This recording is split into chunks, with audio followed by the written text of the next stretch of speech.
Assalamu alaikum. Welcome to the FAQ series of THA Lahore with Jahangir Associates. Today we will be discussing location balloting and the difference between cost of land and all is clear.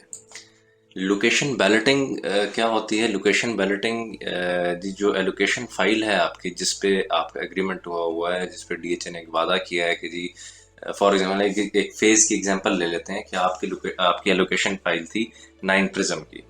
तो DHA ने क्या आपसे वादा किया था कि जी हम आपको एक केनाल का, अगर आपकी मयूरिंग लैंड उसकी थी, एक केनाल का आपको हम लैंड का एरिया देंगे डीएचए लाहौर 9 प्रिज्म के अंदर।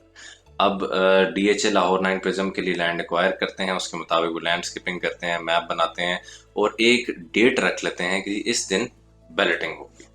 अब जो लोग एलोकेशन फाइल होल्डर्स हैं या फिर एक सेट नंबर के 100 लोगों का या फिर 200 लोगों का हम बैलेटिंग करेंगे या फिर तमाम की करेंगे, जो भी उस वक्त के लिहाज से सिचुएशन होती है, तो उसकी बैलेटिंग की एक डेट रख लेते हैं। उस दिन सारे लोग आते हैं, वो बैलेटिंग या ना भी आए तो वो बैलेटिंग कर देते हैं सामने। इट्स फेयर बैलेटिंग होती है और उसके बाद आपको एक बैलेटिंग के साथ ही प्लॉट नंबर बता दिया जाता है कि ये आपका प्लॉट नंबर था। इस सारे प्रोसेस को, क्योंकि उसके अंदर आपको लोकेशन पता चल जाती है, पहले तो एलोकेशन फाइल थी, उसकी लोकेशन नहीं थी, तो एलोकेशन फाइल से प्लॉट में कन्वर्ट होने की जो प्लॉट नंबर में कन्वर्ट होने का प्रोसेस है, उसको लोकेशन बैलेटिंग कहते हैं। बैलेटिंग के बाद प्लॉट नंबर जब आपको मिल जाता है, आप नक्शे पे देखते हैं कि किस जगह प्लॉट है। अब हर प्लॉट मैप के ऊपर डिफरेंट लोकेशन पे होगा एज पर द लैंडस्केपिंग। जो भी आपका प्लॉट होगा उसकी एक डिफरेंट वैल्यू होगी, उसकी वर्थ जो हम कहते हैं उसकी डिफरेंट होगी। उस वैल्यू को हम कहते हैं कॉस्ट ऑफ लैंड। जी, value of a plot without development charges जो है वो कॉस्ट ऑफ लैंड कहलाई जाती है। अब डेवलपमेंट चार्जेस क्या हैं? डेवलपमेंट चार्जेस आप ये समझ लीजिए कि जब भी डीएचए ने आपसे जो वादा किया था वो तो आपको लोकेशन बता दीजिए आपकी ये लोकेशन होगी, मगर उस ज़मीन के ऑन ग्राउंड लोकेशन क्या है और ऑन ग्राउंड पोजीशन क्या है, क्या उसके अंदर आप रिहाइश कर सकते हैं, नहीं कर सकते हैं, वो तो जिस तरह आपको पहले पिक्चर दिखाई थी शुरू में, उसमें तो खेत खलिहान हो सकता है, हो सकता है बंजर ज़मीन हो, कोई खाला गुजरा होता हो पहले, या फिर जो भी सूरत हाल हो उस वो रिहाइश के काबिल जगह नहीं होती।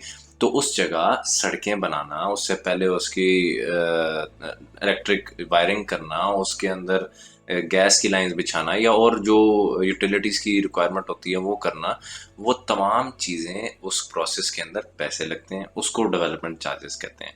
जब भी लोकेशन बैलेटिंग हो जाती है उसके बाद आपको एक लेटर मिल जाता है, वो एक लेटर जिसके अंदर डेवलपमेंट चार्जेस का पेमेंट स्केड्यूल बना होता है। एग्जांपल के तौर पे मैंने शो कर देता हूँ इसमें। तो उस चीज़ को डेवलपमेंट चार्जेस कहते हैं। वो भरते जाएंगे आहिस्ता आहिस्ता, एक डेट होती है उसके मुताबिक फिर आपको ऑन ग्राउंड भी पोजेसन दे दिया जाता है। अब ऑल ड्यूज क्लियर जो मैंने आपसे पहले बात की थी, ये जो आज के हमारे टॉपिक के अंदर शामिल है, वो है ऑल ड्यूज क्लियर कहते हैं हम value of a plot with development charges. अब यहाँ पे जब भी किसी के साथ आपकी डील हो रही होगी, चाहे आप परचेज कर रहे हैं चाहे आप सेल कर रहे हैं, तो या तो कॉस्ट ऑफ लैंड पे हो रही होगी या फिर ऑल ड्यूज क्लियर के ऊपर हो रही होगी। जब कॉस्ट ऑफ लैंड पे हो रही होगी इसका मतलब होगा कि डेवलपमेंट चार्जेस जो हैं वो इस डील के अंदर शामिल नहीं है, यानी कि वो अगले बंदे ने पे करना है, जो भी परचेजर है। और ऑल ड्यूज क्लियर का मतलब ये है कि सेलर जो है उसने तमाम ड्यूज जो भी बनते हैं डेवलपमेंट चार्जेस के या फिर एडिशनल डेवलपमेंट चार्जेस कोई डीएचए ने लगाए हैं, जो भी ड्यूज बनते हैं वो डेवलपमेंट चार्जेस के लिहाज से वो सेलर अपने ड्यूज क्लियर करेगा तमाम डीएचए के साथ और वो परचेजर को सेल कर सकता है तब। That's it for today. In the next video, we will be discussing non-possession plots and possession plots. If you have any other queries, you can drop me a comment or you can email me or you can visit our website for further details. You can contact on my mobile number. Thank you. Have a nice day.